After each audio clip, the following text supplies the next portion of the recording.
তাহলে প্রথমে আমরা ফরজকে ফরজের মতো দেখব, অতঃপর সাধ্যপক্ষে গুরুত্ব দিয়ে আমরা নফলের বিষয় নিয়ে অগ্রসর হব। কারণ যখনই কোনো মানুষ ফরজ সঠিকভাবে আদায় করতে পারে, এরপরে সে যদি গুরুত্ব দিয়ে নফল আদায় করার চেষ্টা করে, তাহলে সে আল্লাহ রাব্বুল আলামিনের নৈকট্য অর্জনে আরও বেশি অগ্রগামী হয়। এ মর্মে অসংখ্য বর্ণনা আমরা জানি। যেমন একটি সুপ্রসিদ্ধ হাদিস, যা সহিহুল বুখারীর হাদিস। আল্লাহ রাসূল সাল্লাল্লাহু আলাইহি ওয়াসাল্লাম বলেন, মা তাকাররাবা ইলাইয়া আবদি বিশাইইন আহাব্বু ইলাইয়া মিম্মা ইফতারাদতু আলাইহি ওয়া মা ইয়াজালু আবদি ইয়াতাকাররাবু ইলাইয়া বিন-নওয়াফিলি হাত্তা উহিব্বাহ। মা তাকাররাবা ইলাইয়া আবদি বিশাইইন আহাব্বু ইলাইয়া মিম্মা ইফতারাদতু আলাইহি। আল্লাহ রাব্বুল আলামিনের নৈকট্য অর্জন করা যায় দুটি কাজ দিয়ে। একটি হলো ফরজ ইবাদত, আর একটি হলো নফল ইবাদত। কিন্তু প্রথমেই বলছেন যে আল্লাহ রাব্বুল আলামিনের কাছে নৈকট্য অর্জন করার সবচেয়ে বেশি প্রিয় হলো ফরজ, নৈকট্য অর্জনের। ওয়ামা ইয়াজালু আবদি ইয়াতাকাররাবু ইলাইয়া বিন-নওয়াফিল হাত্তা উহিব্বাহ। ফরজ যখন সঠিকভাবে পালন করবে, অতঃপর বান্দা নফলের মাধ্যমে যখন আল্লাহ রাব্বুল আলামিনের নৈকট্য অর্জনের চেষ্টা করবে, আল্লাহ রাব্বুল আলামিন বলেন যে সে চেষ্টা করতে থাকবে, এর মধ্য দিয়ে সে আমার ভালোবাসা লাভ করবে, আমার কাছে সে প্রিয় হয়ে যাবে। কেমন প্রিয়? ফাইদা আহবাবতুহু কুনতু সামআহু আল্লাযী ইয়াসমা'ু বিহি। হাদিসটি খেয়াল করবেন, যারা সুফিপন্থী তাদের এটি হলো খুব গুরুত্বপূর্ণ হাদিস। আল্লাহ বলছেন, হাদিসে কুদসি আল্লাহ বলছেন, ফাইদা আহবাবতুহু কুনতু সামআহু আল্লাযী ইয়াসমা'ু বিহি। এই বান্দা নফল করতে করতে, নফল ইবাদত করতে করতে আমার এত প্রিয় হয়ে যায়, আর আমি তাকে এত ভালোবাসি, এমনকি যেই কান দিয়ে সে শোনে আমি তার সেই কান হয়ে যাই। ওয়া বাসারাহু আল্লাযী ইউবসিরু বিহি। যেই চোখ দিয়ে দেখে আমি তার সেই চোখ হয়ে যাই। ওয়া ইয়াদাহু আল্লাতী ইউবতিশু বিহা। আর যেই হাত দিয়ে কোনো কিছু ধরে আমি তার সেই হাত হয়ে যাই। ওয়া রিজলাহু আল্লাযী ইয়ামশি বিহা, রিজলাহু আল্লাতী ইয়ামশি বিহা। যেই পা দিয়ে চলে আমি তার সেই পা হয়ে যাই। ওয়া ইন সাআলানি লা উ'তিয়ান্নাহ।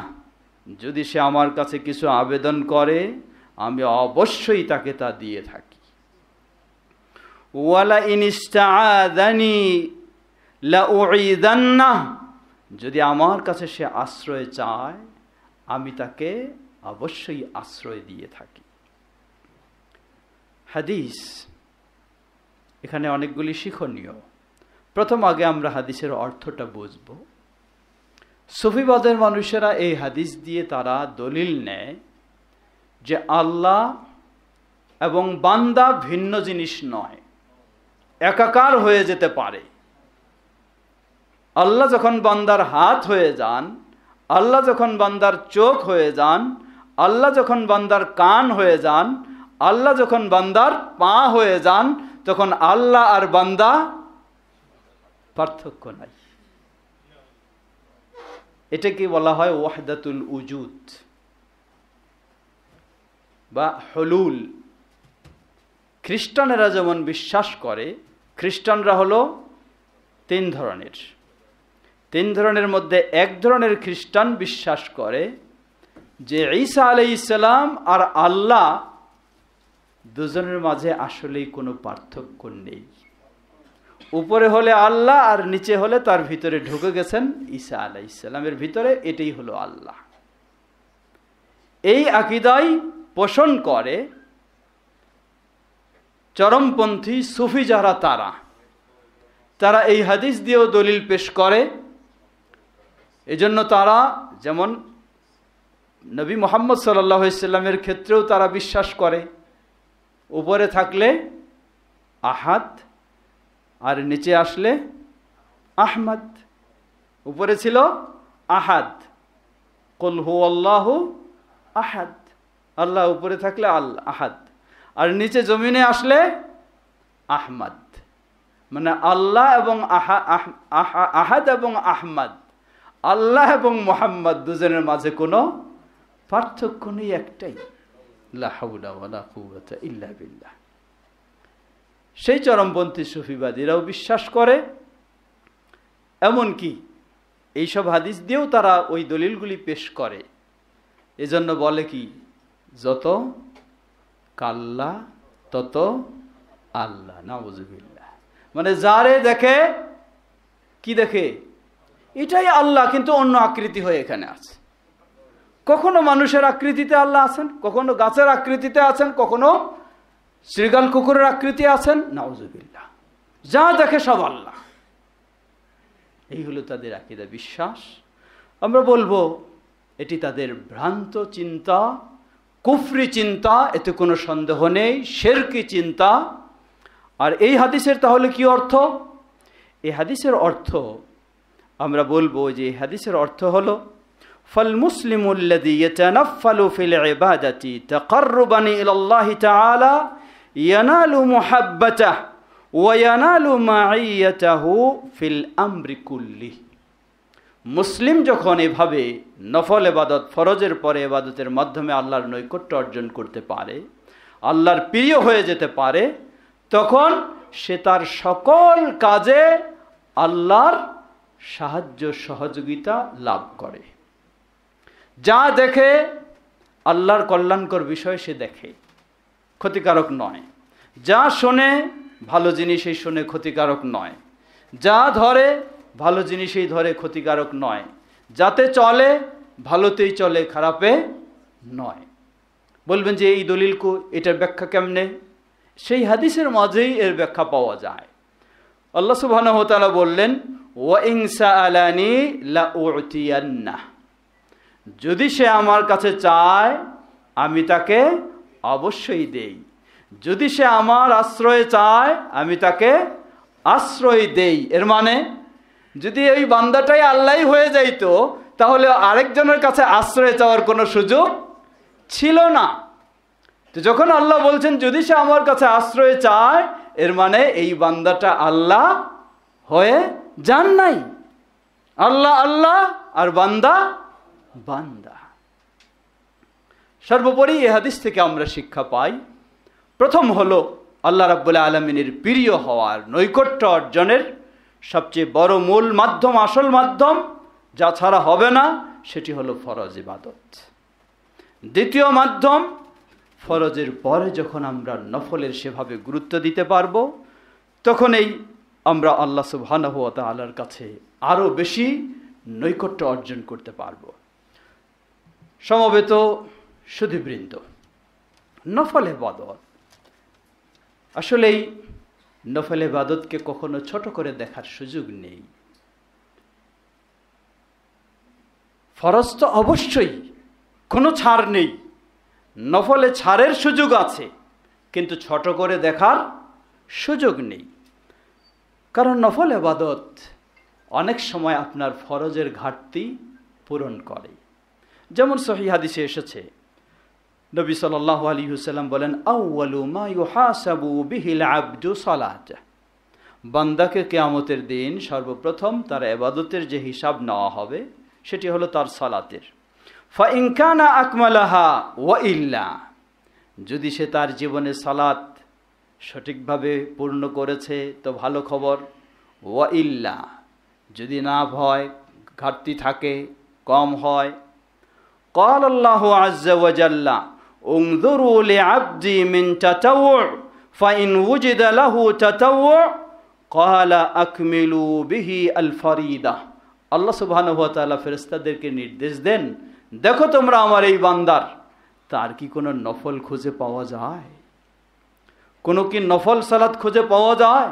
যদি নফল সালাত খুঁজে পাওয়া যায়, তাহলে ওই নফলটা দিয়ে ফরজের ঘাটতিটা পূরণ করে দাও। সুবহান। সুতরাং নফলকে কখনো ছোট করে দেখার সুযোগ নেই। এই নফল সালাত সেগুলি আপনার আমার যদি কখনো ফরজের ঘাটতি এসে যায় তাহলে সেই ফরজেরও বিকল্প হিসাবে কাজে লাগবে, কিন্তু ওই কাফফারা কাজে লাগবে না। কোন কাফফারা? মারা গেল একজন মানুষ, কিছুদিন সালাত আদায় করতে পারেননি, মুফতি সাহেব গিয়ে ফতোয়া দিলেন কি এত ওয়াক্ত সালাত হিসাব কষে দিলেন, এত টাকা দিতে হবে কাফফারা। হ্যাঁ, এই কাফফারা কাজে আসবে না, কারণ সালাতের কোনো এই ধরনের কাফফারা নেই। কিন্তু আপনার জীবদ্দশায় যদি আপনি শরীয়তসম্মত যেগুলি নফল সালাত রয়েছে সেগুলি সঠিকভাবে আদায় করেন, সেগুলি আপনার ফরজের ঘাটতি পূরণে কাজে আসবে ইনশাআল্লাহ। এছাড়াও লক্ষ্য করুন নফল সালাত বা নফল ইবাদতে কি বিশাল মর্যাদা। উদাহরণস্বরূপ ফরজ সালাত পড়ি আমরা, ফজরের আগে 2 রাকাত সালাত আদায় করি, 2 রাকাত সুন্নত যেটা বলি আমরা। রাসূল সাল্লাল্লাহু আলাইহি ওয়াসাল্লাম সফরে এবং বাড়িতে সর্বদাই এই 2 রাকাত আদায় করতেন, বাদ দিতেন না। অন্য সুন্নাহগুলি বাদ দিতেন সফরে, কিন্তু এই 2 রাকাত নয়। সহিহ হাদিসে এসেছে, সহিহ মুসলিমের হাদিস 725 নম্বর হাদিস, রাসূল সাল্লাল্লাহু আলাইহি ওয়াসাল্লাম বলেন, রাকআতা আল ফজর খায়রুম মিনাদ দুনিয়া ওয়া মা ফিহা। এই ফজরের 2 রাকাত, এই সুন্নাত, ফরজটা নয়, সুন্নাত, দুনিয়া এবং দুনিয়ার ভিতরে যা কিছু রয়েছে সবচেয়ে হলো এই 2 রাকাত উত্তম। সুবহানাল্লাহ, কি বিশাল মর্যাদা। অনেক সময় আমরা এগুলিকে তুচ্ছ মনে করে ছেড়ে দেই, এটি কখনো উচিত নয়। ঠিক তেমনইভাবে আগে পিছের যে 12 রাকাত সালাত, সেই 12 রাকাত এটিরও কত বিশাল মর্যাদা রয়েছে। সেই 12-এর মধ্যে এই 2। অন্য সহিহ হাদিসে এসেছে, সহিহ মুসলিমের হাদিস, উম্মুল মুমিনিন উম্মু হাবিবা রাদিয়াল্লাহু তাআলা আনহা তিনি বর্ণনা করছেন হাদিসটি। সময় আমার শেষের দিকে, আর 10 মিনিট আছে মনে হয়। তিনি বর্ণনা করছেন হাদিসটি, তিনি বলছেন, সামি'তু রাসূলুল্লাহি সাল্লাল্লাহু আলাইহি ওয়াসাল্লাম ক্বাল, আমি শুনেছি আল্লাহ রাসূল সাল্লাল্লাহু আলাইহি ওয়াসাল্লাম বলেছেন, ইসনাতাই আশারা রাকআ ফি ইয়াউমিন ওয়া লাইলা বুনিয়া লাহু বিহিন্না বাইতুন ফিল জান্নাহ। 12 রাকাত সালাত যে ব্যক্তি দিন রাতে আদায় করবে, এর বিনিময়ে জান্নাতে তার জন্য একটি অট্টালিকা তৈরি করে দেওয়া হবে। সুবহানাল্লাহ। জোহরের পূর্বে 4, পরে 2, মাগরিবের পরে 2, এশার পরে 2, ফজরের পূর্বে 2। অন্য এক বর্ণনায় এসেছে 10-এর কথাও, সেটি হচ্ছে জোহরের পূর্বে যদি 2 মনে করা হয় তাহলে দুটোরই ফজিলত একই এসেছে। আপনার সময় নেই, 2 রাকাত পড়লেন কমপক্ষে, তাহলে এই মর্যাদা পাবেন। লক্ষ্য করুন সাহাবায়ে কেরাম তারা এই নফলের ক্ষেত্রে কত গুরুত্ব দিতেন। উম্মুল মুমিনিন উম্মু হাবিবা রাদিয়াল্লাহু আনহা তিনি বলছেন, ফামা তারাকতুহুন্না মুনযু সামি'তুহুন্না মিন রাসূলিল্লাহি সাল্লাল্লাহু আলাইহি ওয়াসাল্লাম। যেদিন থেকে আমি রাসূল সাল্লাল্লাহু আলাইহি ওয়াসাল্লামের কাছে শুনেছি যে এই 12 রাকাত আদায় করলে আল্লাহ জান্নাতে একটি অট্টালিকা তৈরি করে দেন, আমি সেদিন থেকে এই 12 রাকাত কোনোদিন ছাড়িনি। আল্লাহ, তিনি বললেন এটা। এখন উম্মুল মুমিনিন উম্মু হাবিবা রাদিয়াল্লাহু আনহার কাছ থেকে হাদিস বর্ণনা করছেন যিনি তাবেঈ, তিনি হচ্ছেন আমবাসা বিন আবি সুফিয়ান। আমবাসা বিন আবি সুফিয়ান তিনি বলতেছেন আবার, ক্বালা আমবাসা ফামা তারাকতুহুন্না মুনযু সামি'তুহুন্না মিন উম্মি হাবিবা। আমি উম্মু হাবিবা রাদিয়াল্লাহু তাআলা আনহার কাছে যেদিন থেকে এই হাদিস শুনেছি সেদিন থেকে কোনোদিন এই 12 রাকাত আমি ছেড়িনি।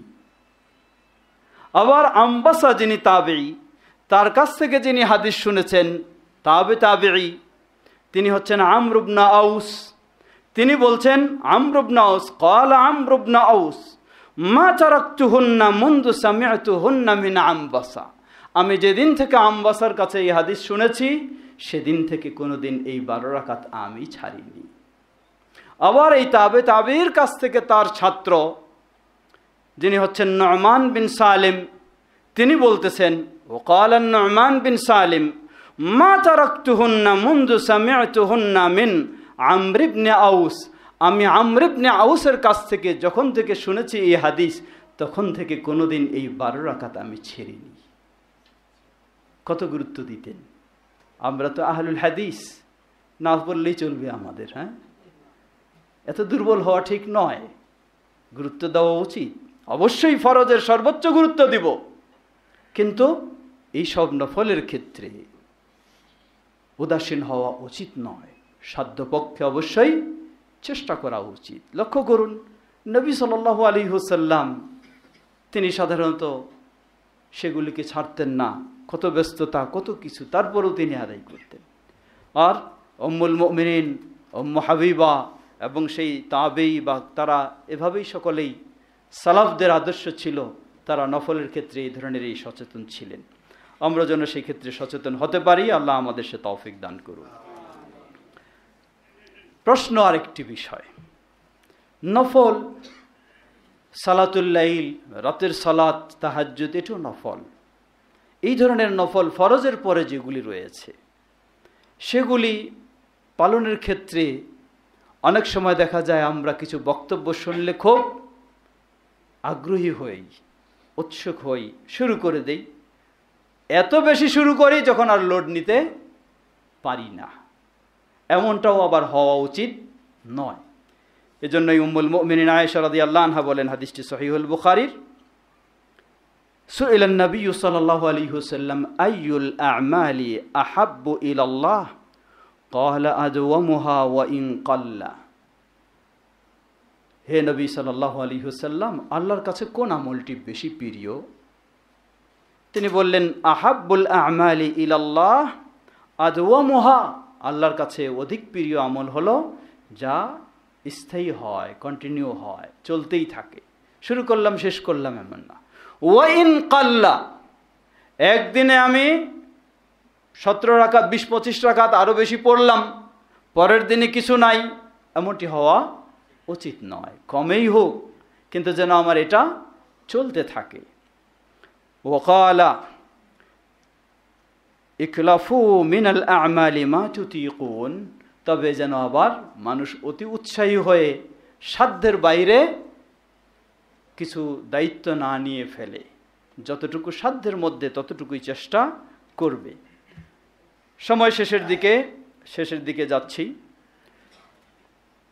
এখন আসুন আমরা এই নফল এবাদত শুধু সালাতের ক্ষেত্রেই নয়, সকল ক্ষেত্রে, যেমন দান সাদকার ক্ষেত্রে। যাকাত, আপনার যদি সামর্থ্য সম্পদ থাকে তাহলে যাকাত ফরজ, না হলে তো সবারই জন্য সাদাকা নফল ইবাদতের সুযোগ রয়েছে। আরেকটি হাদিস, যে হাদিসটি সহিহ মুসলিমের হাদিস, 1014 নম্বর হাদিস, আবু হুরায়রা রাদিয়াল্লাহু আনহু বলেন, নবী সাল্লাল্লাহু আলাইহি ওয়াসাল্লাম বলছেন, মা তাসাদ্দাকা আহাদুন বিসাদাকাতিন মিন তাইয়িবিন, কোন বান্দা যদি তার পবিত্র মাল থেকে কিছু সাদকা করে, ওয়ালা ইয়াকবালুল্লাহ ইল্লা তাইয়িব, আর আল্লাহ সুবহানাহু ওয়া তাআলা পবিত্র ছাড়া কবুল করেন না,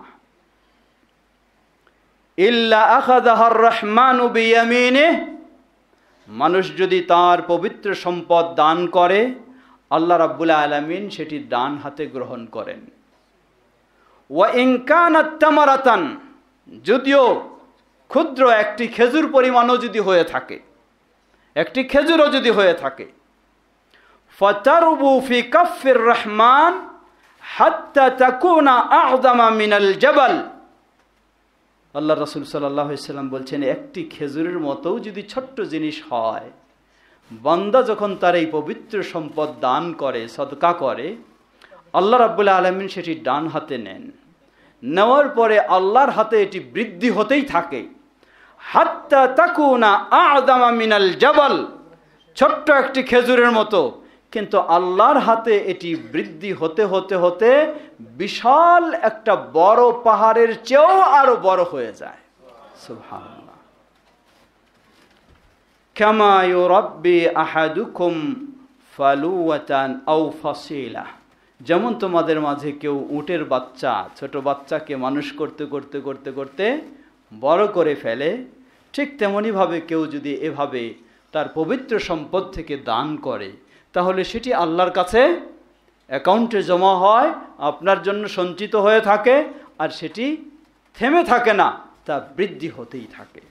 আসুন আমরা চেষ্টা করব সেই নফল ইবাদতের মধ্য দিয়ে আল্লাহ রাব্বুল আলামিনের নৈকট্য অর্জন করা। তবে শর্ত হলো, প্রথম শর্ত হলো আমার অবশ্যই ফরজ ইবাদত যথাযথ আদায় হতে হবে।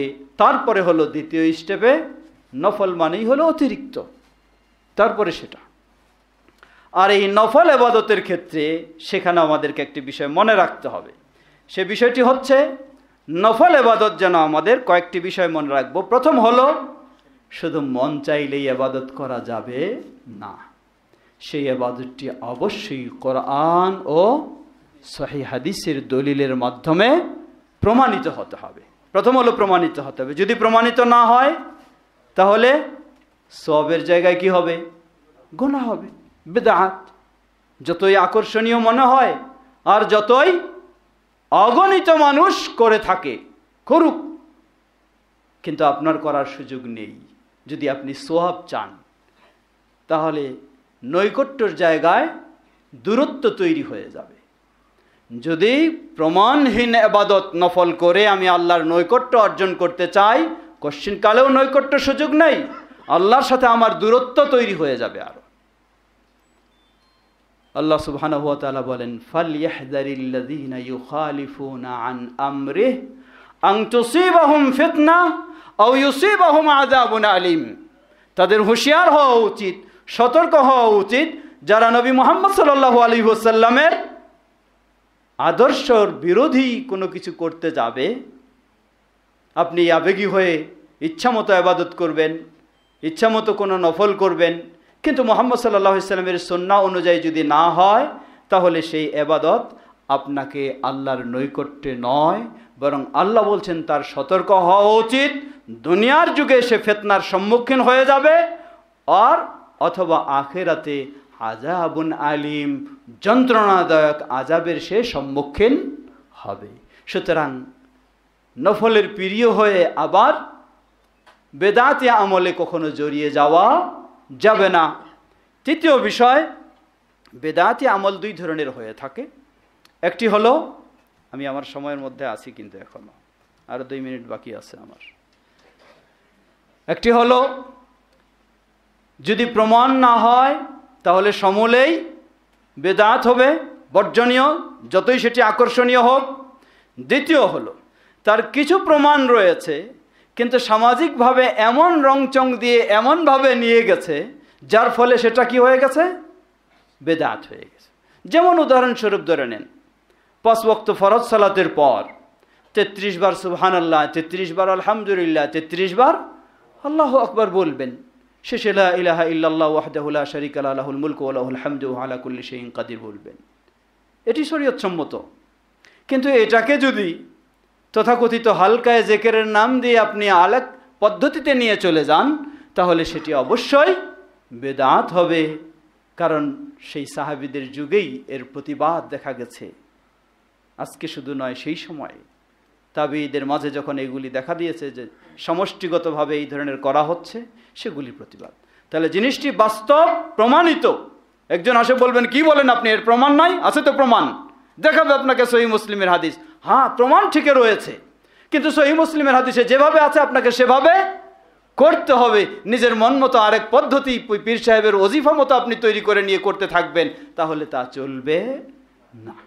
আমরা যেন সে বিষয়গুলি সঠিকভাবে খেয়াল রেখে ফরজ আদায়ের পরে নফলের মাধ্যমে আল্লাহ সুবহানাহু ওয়া তাআলার নৈকট্য অর্জন করতে পারি। আল্লাহ আমাদের সবাইকে সে তৌফিক দান করুন। কথা এখানেই শেষ করতে চাই।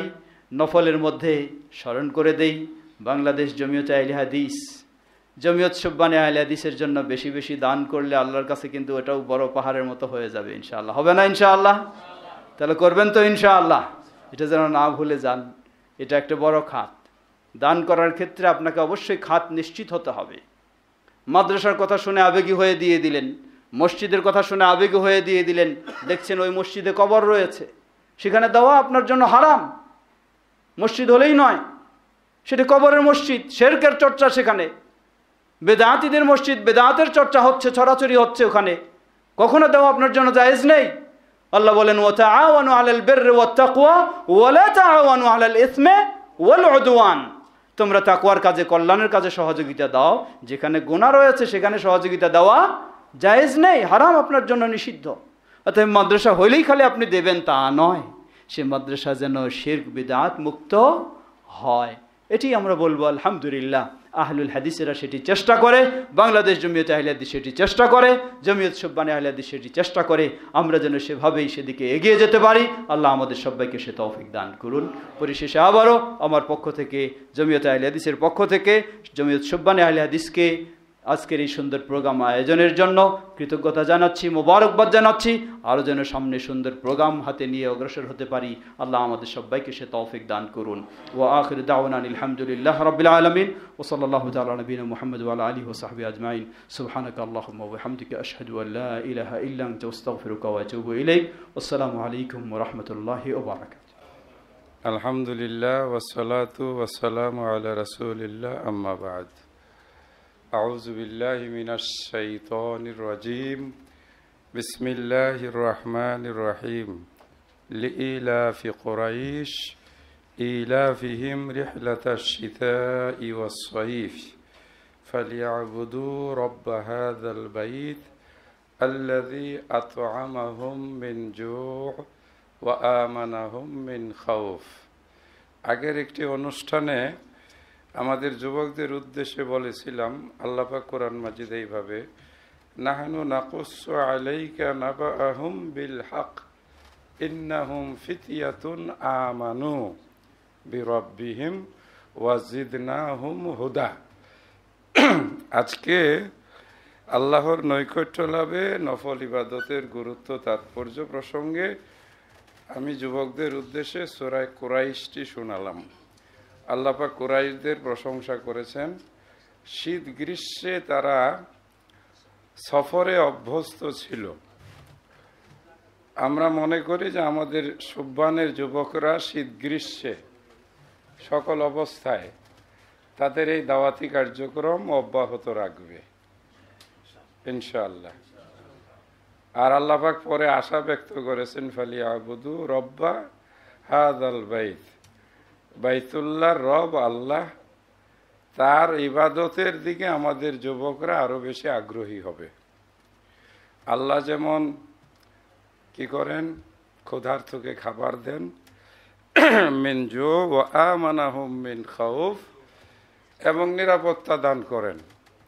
আমাদের যুবকদের কর্মসূচিতেও এই দুইটা যুক্ত হোক। কি বলেন আপনারা? তারাও ক্ষুধার্তদেরকে খাবার দিবে এবং অহেতুক ভয় ভীতি হক পালন করতে গিয়ে বিভিন্ন এলাকায় ঘটছে কিনা আমাদের যুবকরা তাদের পাশে দাঁড়াবে ইনশাআল্লাহ।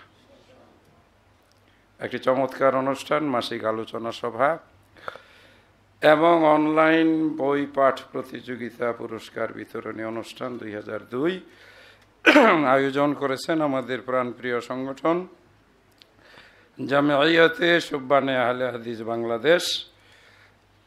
সভাপতিত্ব করছেন আমাদের এই প্রিয় সংগঠনের সভাপতি, যার মাশাআল্লাহ বিভিন্ন ক্রিয়েটিভ চিন্তা ভাবনা প্রোগ্রাম ইতিমধ্যে যুবকদের ভিতরে একটি আশার সঞ্চার করেছে, শাইখ ইসহাক বিন ইরশাদ মাদানী। আজকে অনুষ্ঠানে প্রধান আলোচক ছিলেন আমাদের অত্যন্ত প্রিয়জন, বিশিষ্ট গবেষক, বাংলাদেশ জামিয়াতে আহলে হাদিসের সম্মানিত secretary general Sheikh doctor Shahidullah Khan Madani. আমরা বোনাস পেয়ে গেছি বিশিষ্ট শিক্ষাবিদ, এশিয়ান ইউনিভার্সিটির আর্টস ফ্যাকাল্টির dean professor doctor Mohammad Osman Gani স্যারকে।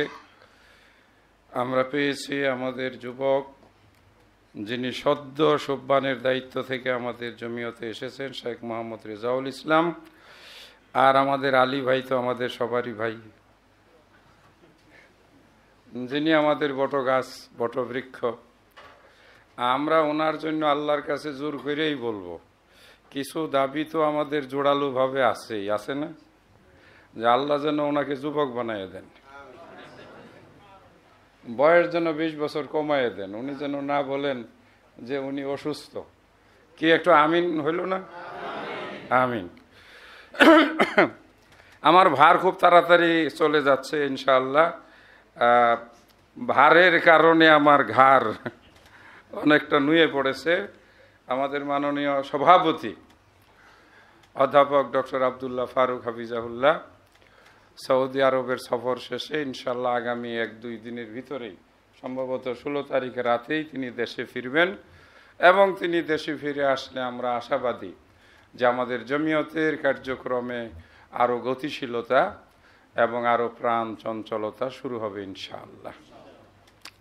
আমি এই কিছুদিন যাবৎ মাশাআল্লাহ এই পদের কারণে প্রধান অতিথি হওয়ার সুবাদে একটা জিনিস খেয়াল করলাম, যে প্রধান অতিথি হলে এলেম কালামের খুব একটা দরকার পড়ে না, কিছু লেখাটেখারও দরকার থাকে না, আর কিছু বলার সুযোগও থাকে না।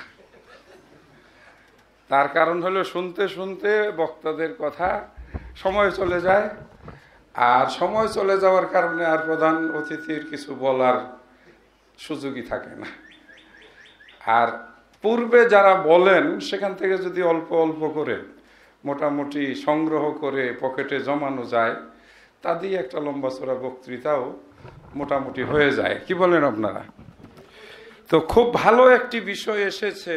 আমি আমাদের 2-3 মিনিট সময় নেব ডক্টর শহীদুল্লাহ খান মাদানির বক্তব্যটার সাথে।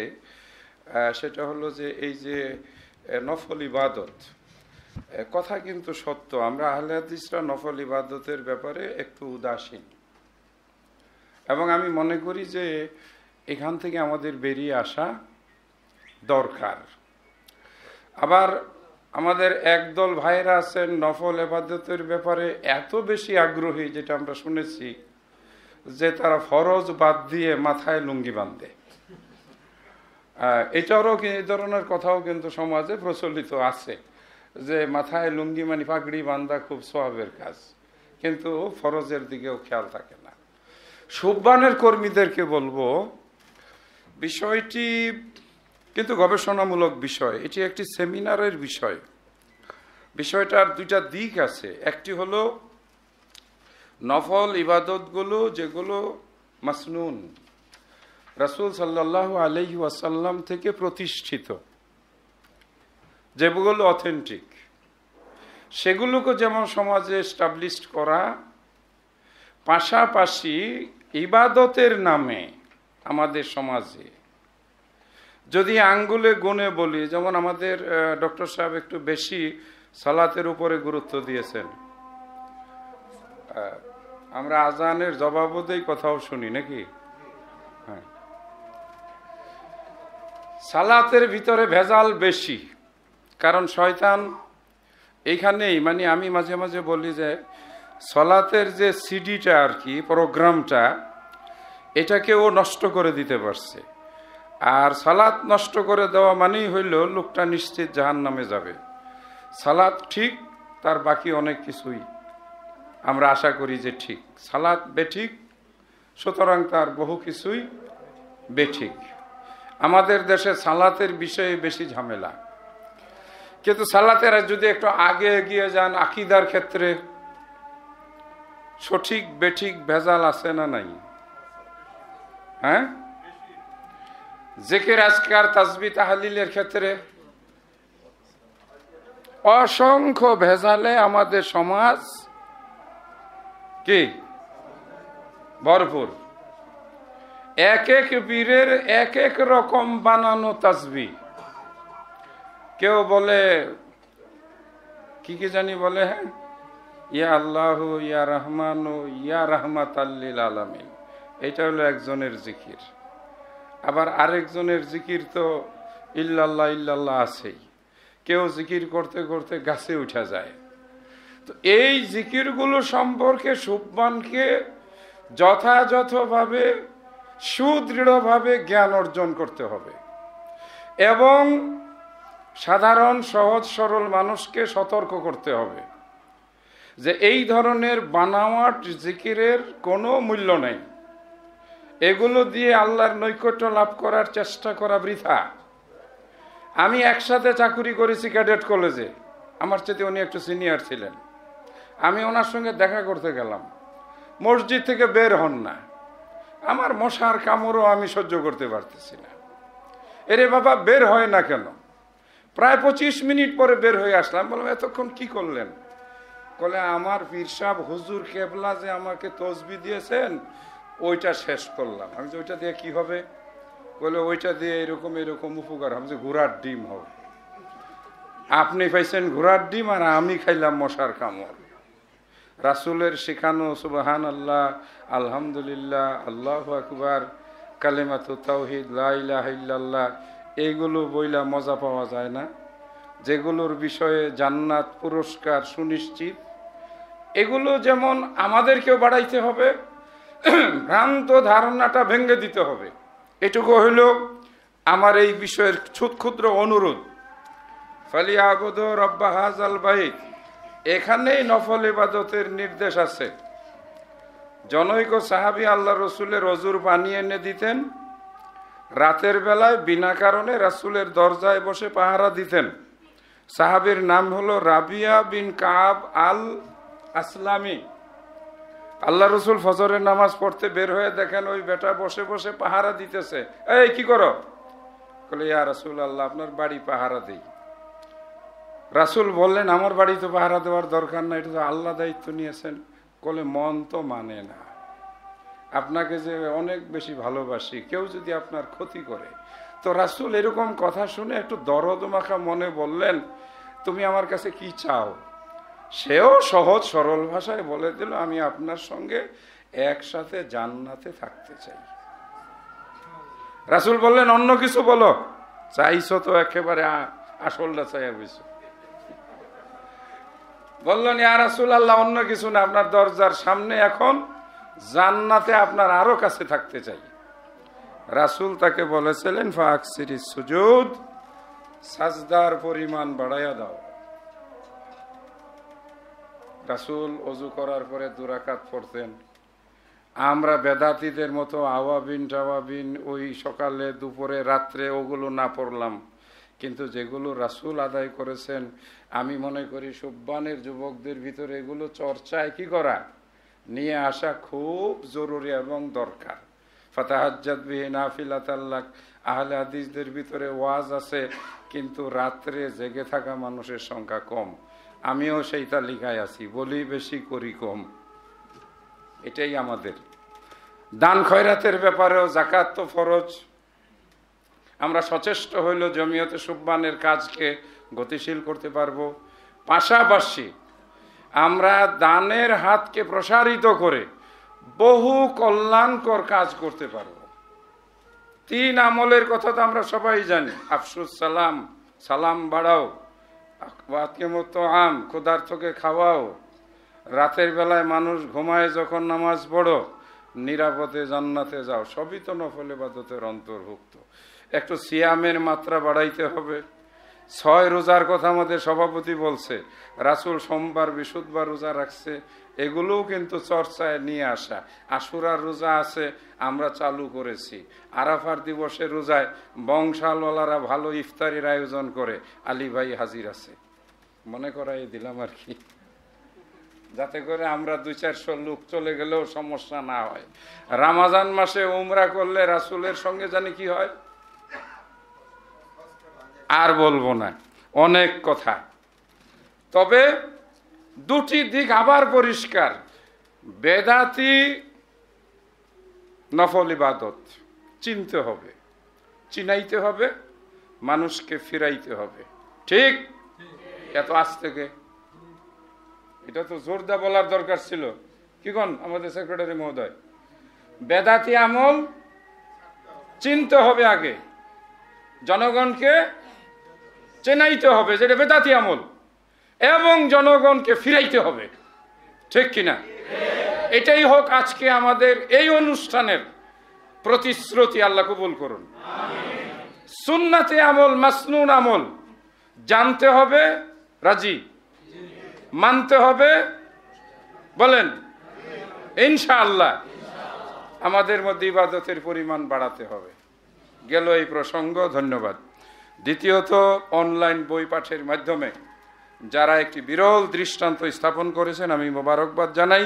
এই ধরনের কার্যক্রম আমাদের সব্বান, ওই যে সূরা কুরাইশ শোনাইছি, এই সূরা কুরাইশরা যেরকম অভ্যস্ত শীত গ্রীষ্মে, তারাও আরো ভালো ভালো প্রোগ্রাম দিয়ে যেন তারা এরকম অভ্যস্ত হয়ে ওঠেন।